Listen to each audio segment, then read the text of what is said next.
2026 சட்டமன்ற தேர்தலில் நடிகரும் தாவேக தலைவருமான விஜய் அவர்கள் வென்று தமிழ்நாட்டின் முதலமைச்சராக ஆகியிருக்கிறார்.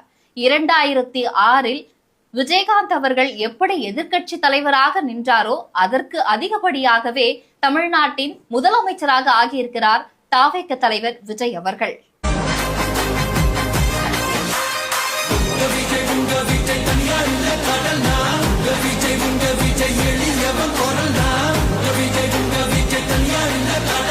மக்கள் தானே மன்னர்களை உனக்கு காட்ட வரனா,